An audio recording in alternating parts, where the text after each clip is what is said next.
लोगों की मदद करना और लोगों की सेवा करना मेरे परिवार के खून में है। मेरे जैसे पढ़े लिखे युवा को राजनीति में आनी चाहिए या नहीं? आनी चाहिए। कभी भी राजनीति में नहीं आना चाहता था।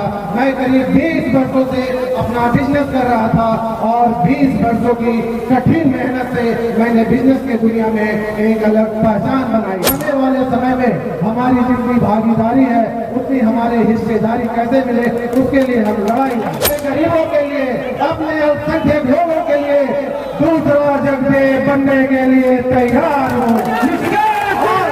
कोई भी काम इंसान की सोच से बड़ा नहीं होता है और हारा वही है जो कभी लड़ा। लोगों की मदद करना और लोगों की सेवा करना मेरे परिवार के खून में है।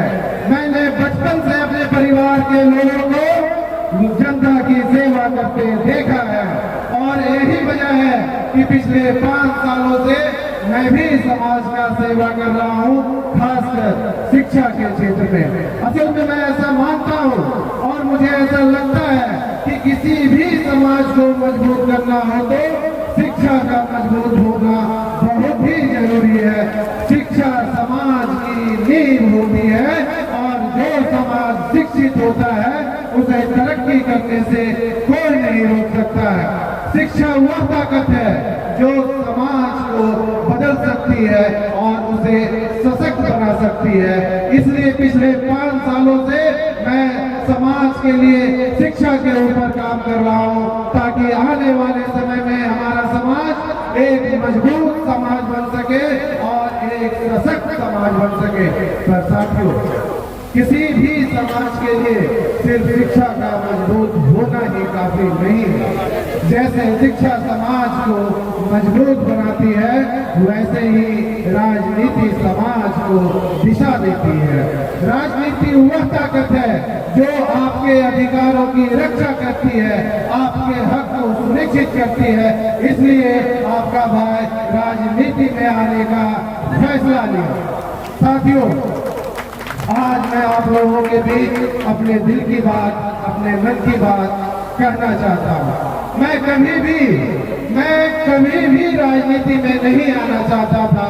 मैं करीब 20 वर्षों से अपना बिजनेस कर रहा था और 20 वर्षों की कठिन मेहनत से मैंने बिजनेस की दुनिया में एक अलग पहचान बनाई थी। असल में आप सब मेरे परिवार के एक सदस्य हैं, तो आज मैं आप लोगों को अपने दिल की बात, अपने मन की बात बता सकता हूँ। मेरा भी एक सपना था कि मैं भी इस देश का एक बड़ा बिजनेसमैन बनूं और इस देश के लोग मुझे भी टाटा, बिरला और अंबानी के जैसे याद रखें।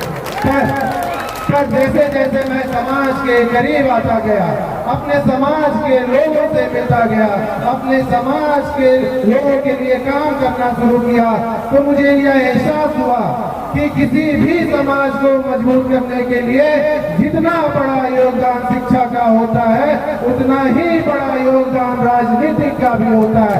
तो जहां मेरे जैसे पढ़े लिखे युवा अपने समाज को मजबूत करने के लिए शिक्षा के ऊपर काम कर रहा है, वही मेरे जैसे पढ़े लिखे युवा अपने समाज को मजबूत करने के लिए राजनीति के लिए भी काम क्यों न करे।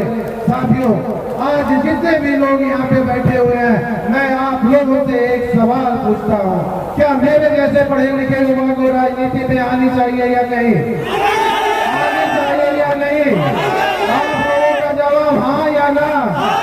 आप लोगों का जवाब इतनी जोर से सुनाई देनी चाहिए ताकि पूरे देश के हर जिले में अपनी गूंज सुनाई देनी चाहिए। साथियों, आप लोगों का जो भी फैसला होगा, आप लोगों का जो भी निर्णय होगा, वो हमेशा मेरे सर माथे पर होगा। अभी निशिकांत सिन्हा का एक ही उद्देश्य है कि अगले 3 महीनों तक बिहार के हर जिले में दौरा करे, अपने समाज के लोगों के साथ संवाद करे, अपने दलित, पिछड़ों और शोषित लोगों के साथ मिले, अपने अल्पसंख्यक लोगों के साथ मिले, उनके विचारों को समझे, उनके समस्याओं को समझे, ताकि आने वाले समय में हमारी जितनी भागीदारी है उतनी हमारे हिस्सेदारी कैसे मिले उसके लिए हम लड़ाई लड़ें। अब मेरे जिंदगी में, अब मेरे लाइफ में सिर्फ 3 ही सपने हैं। मेरा पहला सपना यह है कि मैं जहाँ पैदा हुआ हूँ जिस राज्य में मैं पैदा हुआ उस राज्य को मैं देश का नंबर 1 विकसित राज्य कैसे बनाऊं। और मेरा दूसरा सपना यह है कि मैं अपने समाज को आने वाले समय में एक विकसित और एक सशक्त समाज कैसे बनाऊं। और मेरा तीसरा और आखिरी सपना है कि मैं अपने समाज के लिए, अपने दलित और शोषित लोगों के लिए, अपने पिछड़े लोगों के लिए, अपने गरीबों के लिए, अपने अल्पसंख्यक लोगों के लिए जितनी हमारी हक है उस हक को मैं कैसे दिलवाऊं। जो विचारधारा हमारे जगदेव बाबू की थी, आज मेरी भी विचारधारा वही है कि जितनी बड़ी हमारी भागीदारी है उतनी बड़ी हमें अपनी हिस्सेदारी भी मिलनी चाहिए। और आज मैं फिर से अपने जगदेव बाबू की विचारधारा को जिंदा करने का प्रयास कर रहा हूँ और अपने समाज के लिए, अपने दलित पिछड़े शोषित लोगों के लिए, अपने गरीबों के लिए, अपने अल्पसंख्यक लोगों के लिए दूसरा जगदेव बनने के लिए तैयार हूँ। अपने गरीबों के लिए, अपने दलित शोषित लोगों के लिए, अपने अल्पसंख्यक लोगों के लिए अगर मुझे अपने जगदेव बाबू की तरह अपनी शहादत भी देनी पड़ी तो मैं उसके लिए भी तैयार हूं।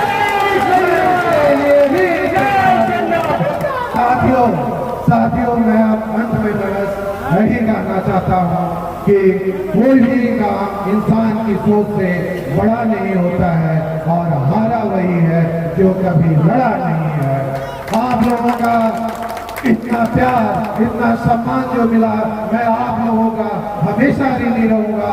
और आप लोगों ने आज मुझे इतना साथ दिया, इतना सम्मान दिया, इतना प्यार दिया, ये आपका भाई, आपका बेटा, आपका निशिकांत सिन्हा यह विश्वास दिलाता है कि आप लोगों की तरक्की के लिए, अपने समाज के लिए, अपने दलित शोषित लोगों के लिए, अपने गरीबों के लिए, अपने अल्पसंख्यक के लिए, अपने राज्य बिहार के लिए, अपने देश के लिए अंतिम सांस तक प्रयास करता रहेगा।